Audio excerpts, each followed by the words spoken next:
Isn't that What about crazy? Skandar Akbar? What about Bruiser Bob Sweetan? I haven't spent a He's, lot of time talking about him here on the show. no, I'll give you. He was a miserable, no good piece of shit. Oh, wow. Goodness gracious. When have you heard? What have you heard me do that before? Never. That's a first. Yeah, Google a guy because I don't like talking about him. He I think he got charged and found guilty of molesting children. Of course, he got along with Grizz then. What a fucking deal! I didn't need to be a part of that. My life didn't need to be a part of that. Uh, Wow, yeah. I just a quick Google says his ex-wife Rebecca once said, quote, he's a waste of skin as far as I'm concerned. He fried his brain with drugs, deserted his children, abused them emotionally, physically, sexually, mentally. Goodness gracious. yeah, I was doing interviews in Fort Smith. Sweet Tan was the top heel at the time because he was Grizz's buddy. Some of those cats that Grizz surrounded himself with were, you look back and say, God Almighty. You know, I've often thought about if Leroy had not been blind, a lot of that shit would not have happened.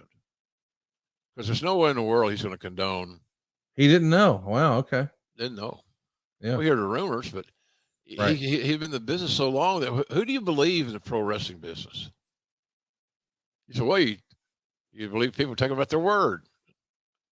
Well, you can take them at their word if you want to, and I got no problem with that. But I ain't. I got to be. It's got to be proven to me, or I just if it's just too damn dramatic, I just walk away from it. I don't need that damn drama. Nobody does. Man, when you get too wrapped up in problems that you cannot solve or affect, you're making a massive mistake in your life. So, but Sweet Tan was just a miserable piece of shit. So I'm in Fort Smith. We're in a little studio doing interviews after the show for the next week for Saturday's TV. I think we saw the little graph there that Fort Smith was on Wednesday. Mhm. And so you do the show that night, then you go to the TV station and do promos and record the promos, and then they would be dropped into the Saturday show promoting the next Wednesday. So there's one of our biggest sponsors is a car dealership guy on the car dealership.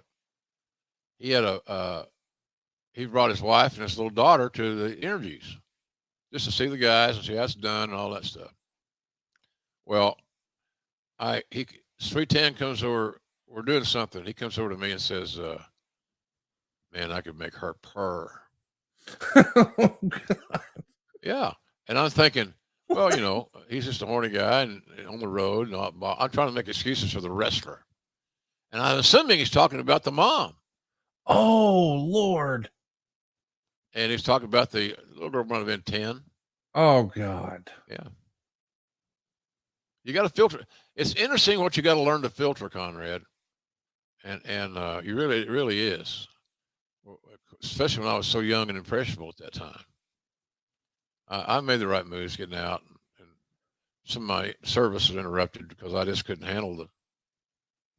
I'm just a better. I think I'm a better human being than that.